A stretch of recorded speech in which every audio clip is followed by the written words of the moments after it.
Good morning, y'all. Today we have a very special guest, a really good friend of mine, and this is Conversations with Master of Thought, EP number 4. I want to introduce to you someone who's super amazing, but always downplays her greatness, and her name is Nicole Manzana. We're actually here in a secret location, her home. It's the Bat Cave. Just letting you guys know. So Nicole, thank you for being here. How are you doing? I'm doing all right. I'm so glad that y'all are in my secret location. I was taken by surprise because I was like, oh, I thought it'd just be a little ass mic. All right, I'm gonna be in my robe. And then like, all right, I got my team here. I'm like, oh shit, a team. And so I was just like, all right. It's all good. You put myself. look great. You're totally fine right now. Yeah. But I'm excited to have you and to sit down with you because it's also just been a minute too. Yeah, that's right? true. This is gonna be people like catching up with us while we're catching up. Well, I guess the whole reason I'm even here is because, we were just talking off camera about greatness, right? Mm-hmm. And one of the things I witnessed with you when I first met you was a whole evolution of how people go through different struggles and come out on top, all right? And even though, in your mind you may feel like sometimes I'm not where I want to be. Mm-hmm. Trust me, I've seen where you came from to where you are today, and I'm just like, wow, right? And that's the reason you're here. One of the things that I want to ask is, I told you to bring some of that fire that comes from your drive. Yeah. What is it that pushes you to do all of those great things, like the advocacy and, the stuff outside and helping out your community? It really comes down to my love for people and wanting their wellness, and to also see their greatness comes from my parents. Like, I love them to death and I want to make them proud too. And naturally, like, I just have just love for people. I want to connect with people and I want them to feel strong, because like I've also come from a really difficult place, and I would rather see their light and see their growth. And I think that when I'm with people, we're just in we're in a journey together, and I really feed off of vibes. And I got to that gym, or where you saw my greatness, because I needed something. And so I feel like people are always calling for something, right? That's super true.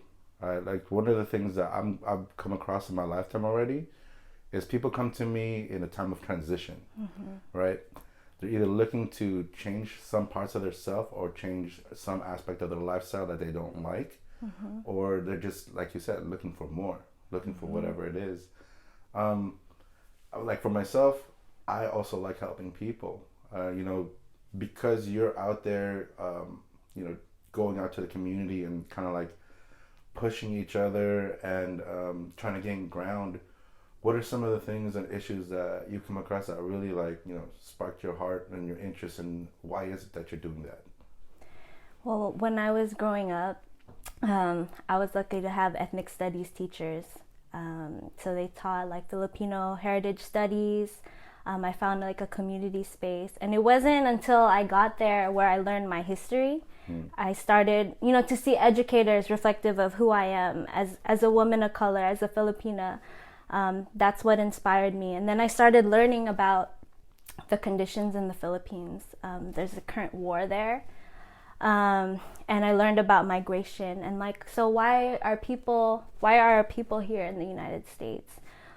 What historically brought us here? So it's colonialism and imperialism. Those are like really large things, like in theory, but then when you bring it back home, well, I mean, okay, how does that affect us? I want to kind of break that down, because not everybody knows those terms. Yeah. You know what I mean? Like in your word, what do those terms mean to you? Like, what do they mean? I mean? was like, that's really big. Yeah. So that's what I mean. When I met those educators and I built with the community, that it kind of made more sense to me.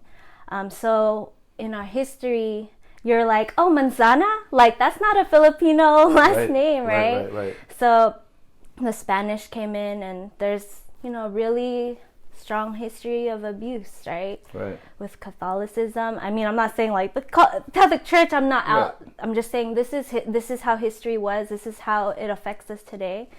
And then America came in there, and they set up Americanization schools. So you're wondering why people want lighter skin, why English is the main language. Right. And so with that, they also created an economy which have pushed our people out globally, right? In the name of money, because people are trying to survive. And so the Philippines, while they say it's a third world country, it's very rich. We're talking about Hawaii, right? Right. The waterfalls, the land, there's like gold there. Like there's enough resources there to sustain people, right? Mm-hmm. So why, in a place that's so rich, why does our people, our families have to move away and be separated from our families?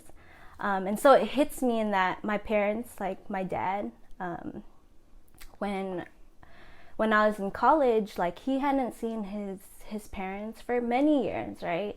So I used my financial aid to like send him back home because my grandma passed away, or and that's just his story, but it's like many people, like you have parents leaving. And so that kind of hit me, like why are we struggling, like why do we have to be here, or why did that happen? This still is my home too, but it just hit me a lot more. And when you talk to people in the community, when you start connecting with other youth, you start hearing their stories, like, yeah, my parents are working back to back, or their internal stories that they won't put out there. And you'll find that it's kind of connected historically. You have to connect things to history, like things didn't just happen all the time too, right? And so that's what moved me to, like, that's like the start of my story, to be a leader and to speak for people and to support people, because I care about them, and I don't want people to just be victims. Like, I think we're all fighters. Yeah, right? Totally. And that's not, like, Filipinos are fighters. I strongly believe that, from the indigenous to now. And I think people got to recognize their power. And that's probably why I carry myself the way that I am. Yeah, totally. Yeah. Yeah, I'm feeling the power right here, like, and like how you say that we're all fighters. Yeah, it's so true. Like the parts of our culture, the whole bunch of tribal warfare, and people don't even know about it. Mm-hmm. You know what I mean? And it's like it causes separation just amongst our own dialects, because that's the whole reason why people have the different dialects, is to know who was part of what tribe. Yeah. But that that gets into a whole deeper subject, but. To go back to the whole fighting thing, or being fighters, I witnessed something that super dope. You taking on an amateur fight as a boxer. Tell me, what was it in your head? Again, being a fighter, you became one. You know what I mean? What is it that pushed you to get that drive? And what kind of work did that take? Yeah. Well, when I came in there, it was out of my mind. Like, I'm not gonna be in that ring. Nope, that's not for me. I'm just gonna cut a little bit of love, and then I'm cool, Yeah. But there also comes a point where you get a glimpse of other people's growth, and it inspires you. And that's why I started. And it also comes back to a history thing. Because boxing in our community, there's this book called Creating Masculinity. I don't remember who the author is. Mm-hmm. But like during the farm workers' time, like boxing was a place for the men, the Filipino men that were underpaid. They would drive to watch the fights, or they would even participate in themselves. And it was taking your body outside of places that are meant to oppress you, or your day-to-day. Mm-hmm. So, like, I love my economic job, like the people there, but it's a very different body type when you're going in the ring. You feel powerful. That's why I love going to training, because I felt more connected. Like, and I still go sometimes, right? Mm-hmm. But I feel beyond what I think I am, and that's why I continue to go back. Then I had a life coach, or a great friend of mine. Mm-hmm. She's dope. She's like, do something you're scared of every day. Oh, you do boxing. What if you fight? And I was like, snap. Yeah. So I thought about it more, and I really sat with it. And then, fear is always going to be there, but you got to put it in the back seat. Right. And so it took a lot of like reflection. It took a lot of like really spiritual grounding for myself to do that. It might be easier for other people, but in listening to myself, it really took that time. Like I took I wrote a vision, I shared it with people, and back to Hawaii. I went to Maui like too that year. I see. And I reflected, and I like this. There was a fight there. It's like, okay, let me go there. Do I really want to do this? I went by myself, and I was like, okay, I think I'm gonna do this. And then I told Coach, and then that's what brought me in. Wow. And it put me to the test. Like, yeah.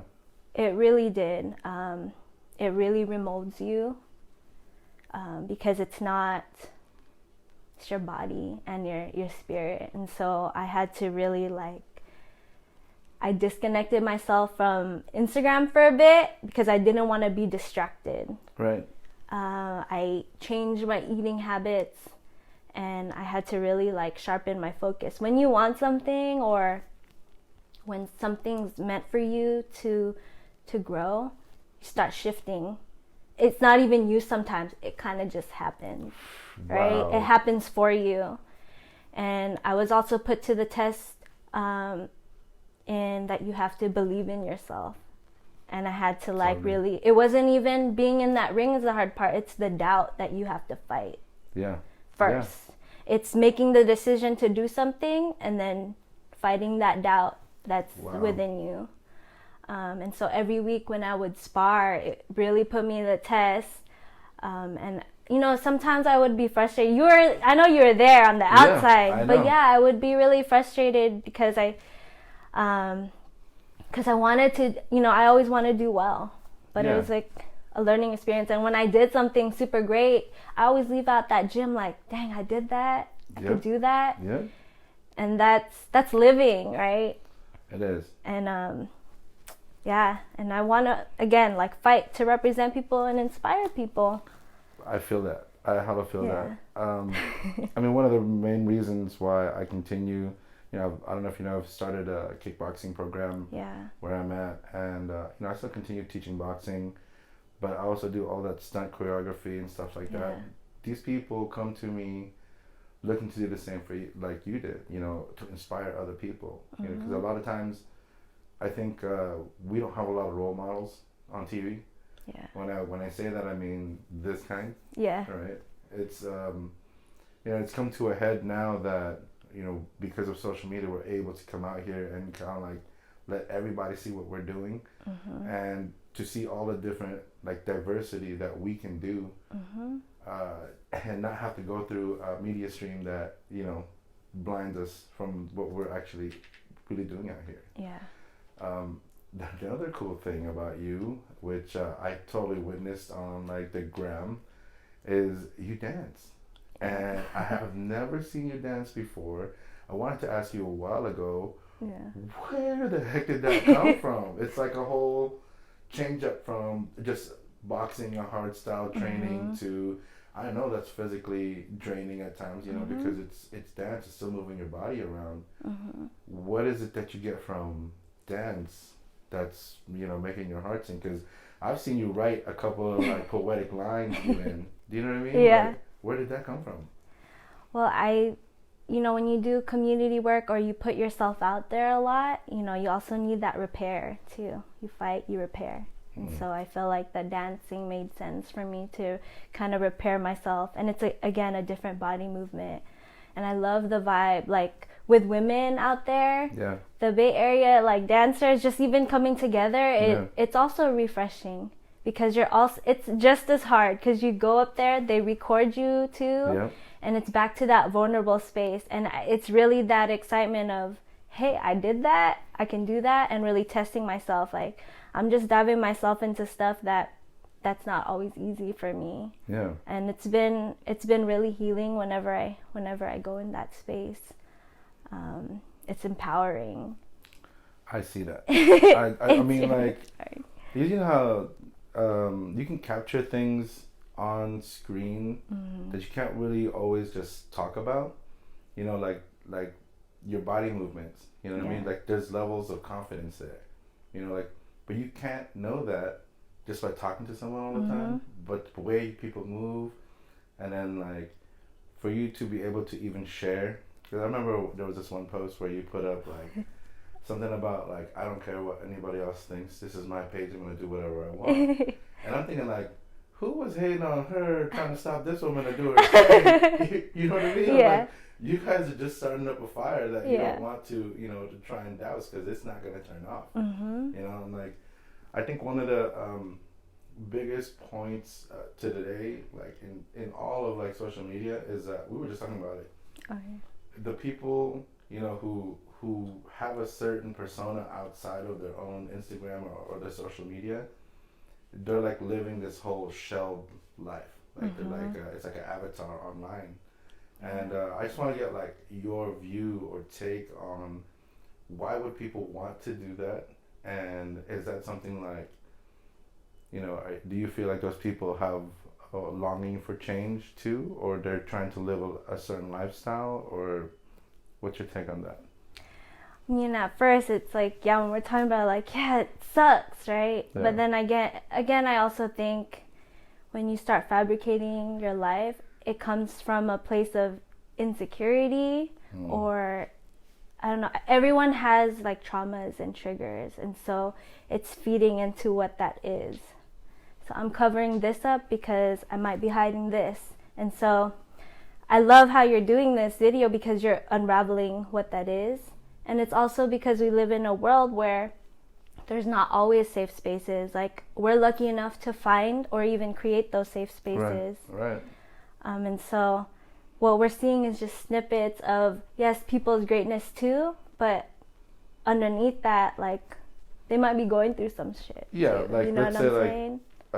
just people don't post up their failures.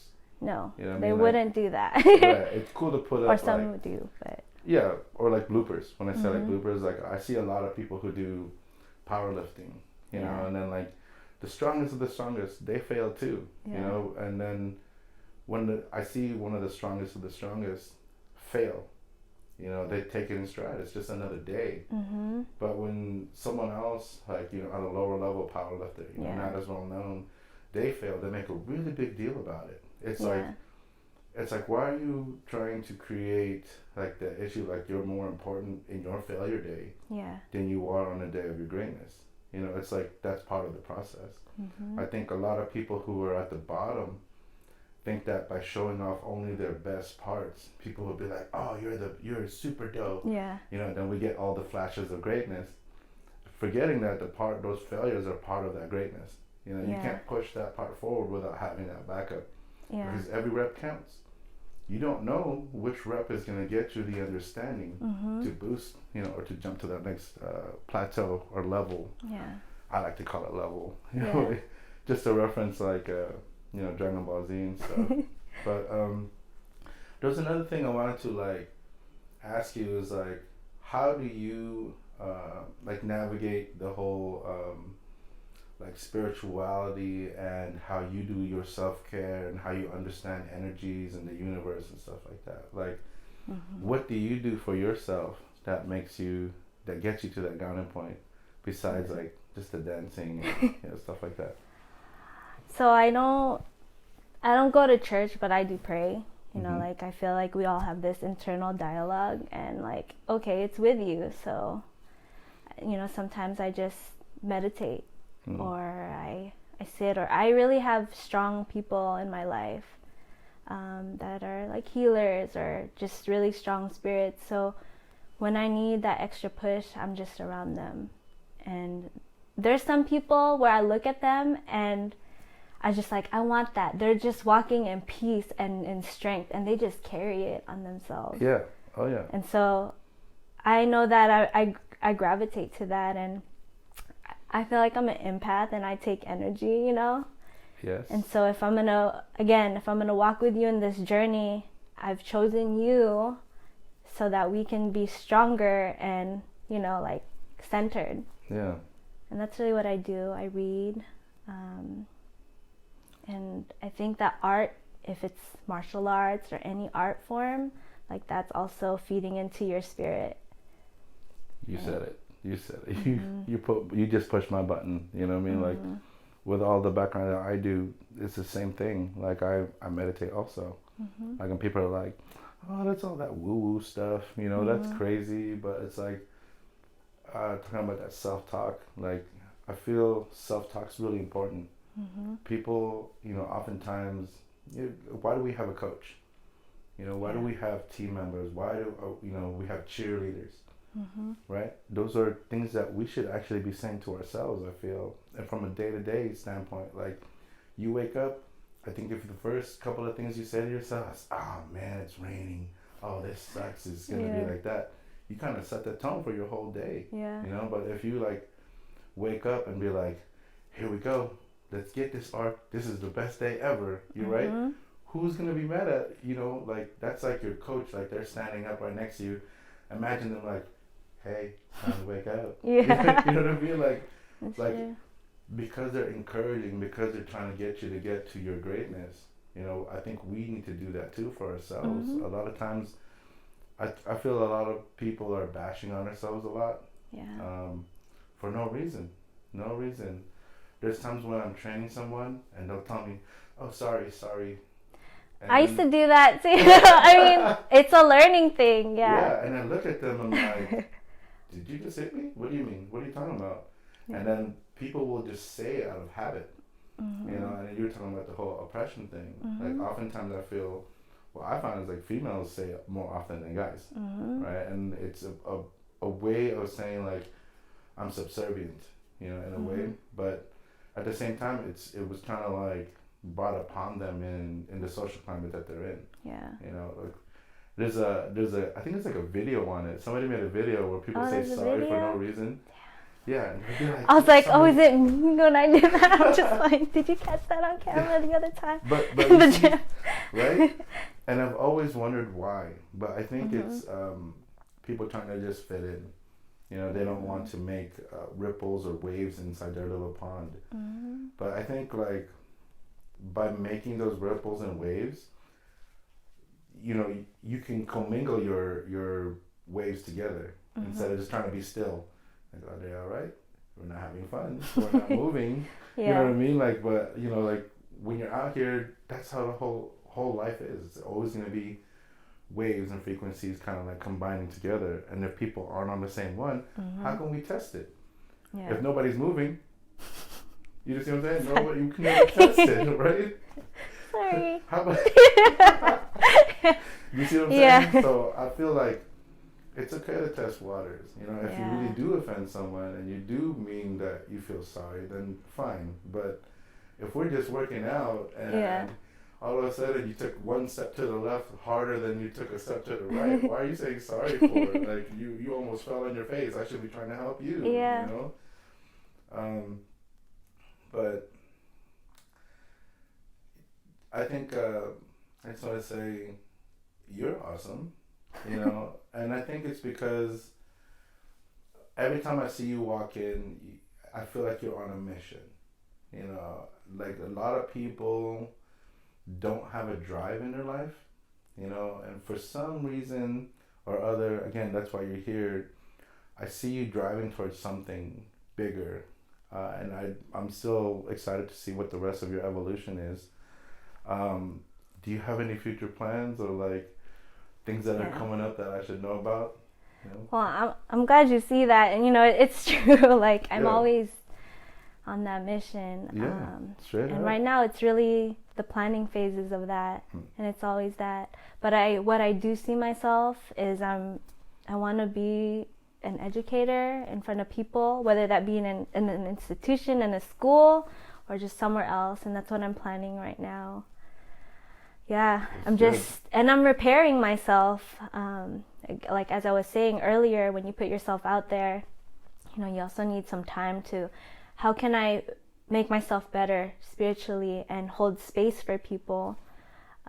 Because I don't like giving my time to people and say things to people when I'm not even like in my strongest place sometimes, you know? And I don't like saying things where I haven't tested it myself. And so I am in this place where I'm just collecting what's working for me right now, and what will be a positive experience for everyone else. I feel it. I feel it. Like, even for me, whenever anybody says like, "Oh, I want to do this," Yeah. "Oh, I want to do that," I think the thought or the I don't know. I think people are like kind of starstruck about ideas sometimes, Yeah. and forget how much work that it goes into it. Yes.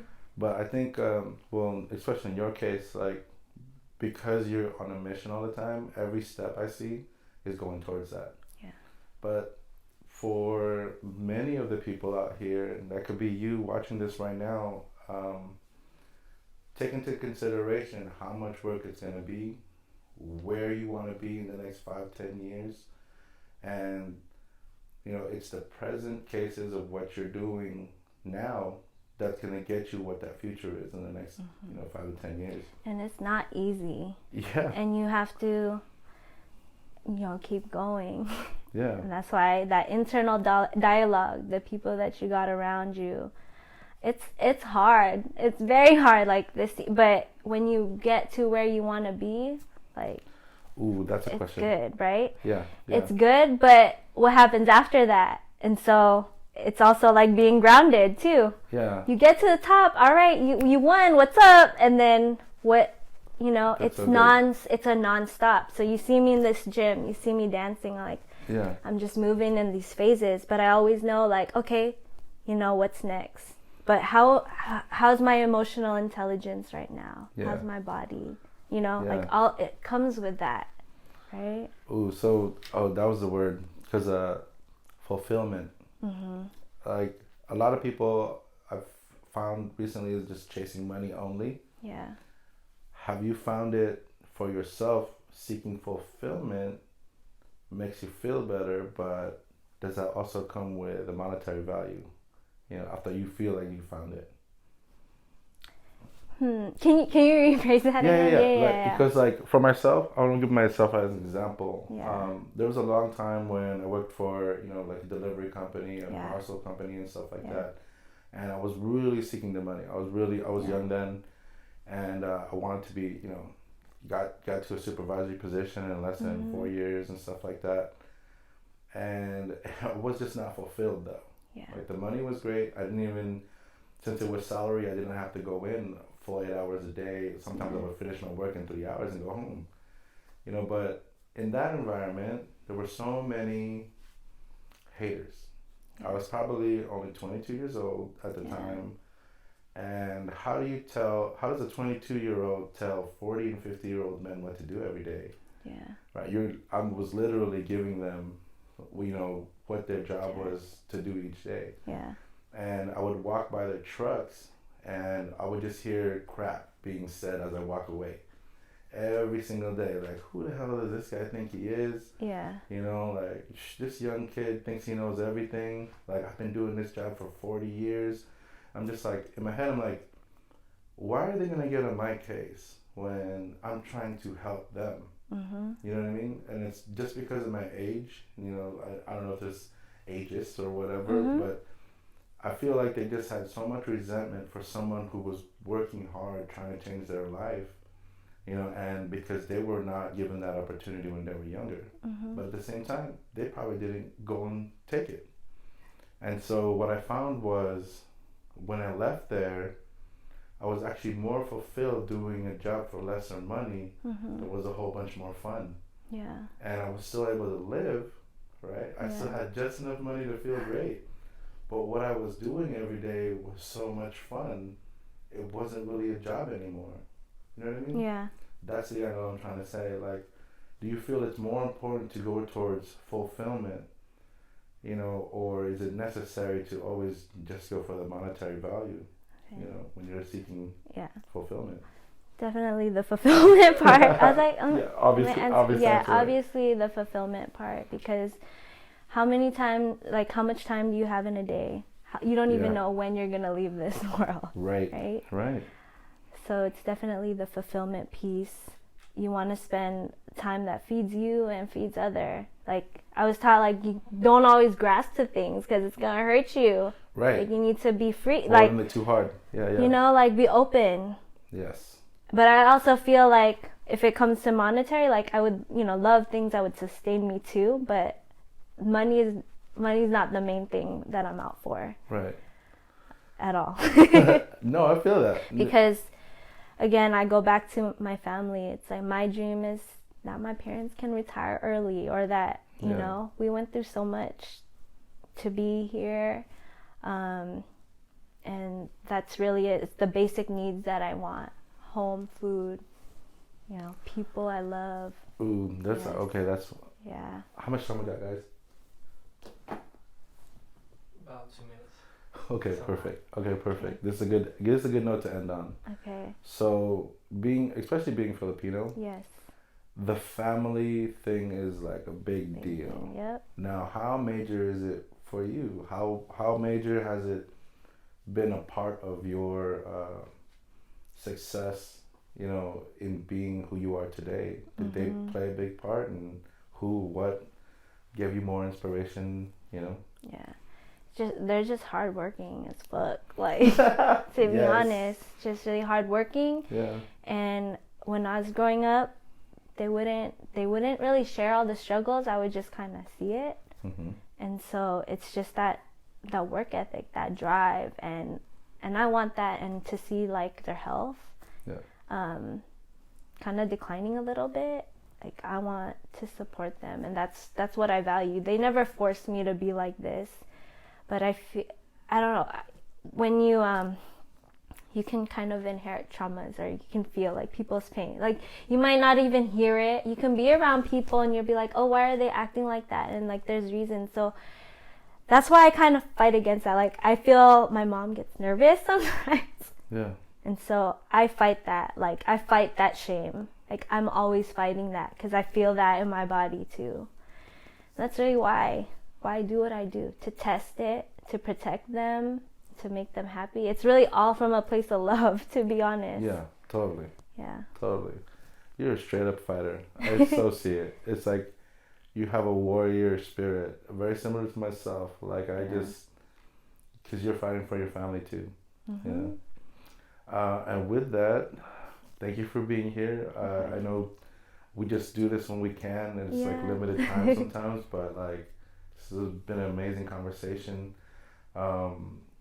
So I just want to thank you, Nicole Manzana. Thank you for being here on Conversations with Master of Thought. You guys can catch me on another episode coming up soon. This is EP4, Master of Thought. You can find me on Astral Armada on IG and Master of Thought. And did you want to have any promos that you got going on? Just look out for me. You know what I'm going to do next. I'm on a mission. Oh, snap. Here we go. Yeah. All right, y'all. That's what I got. Shine on.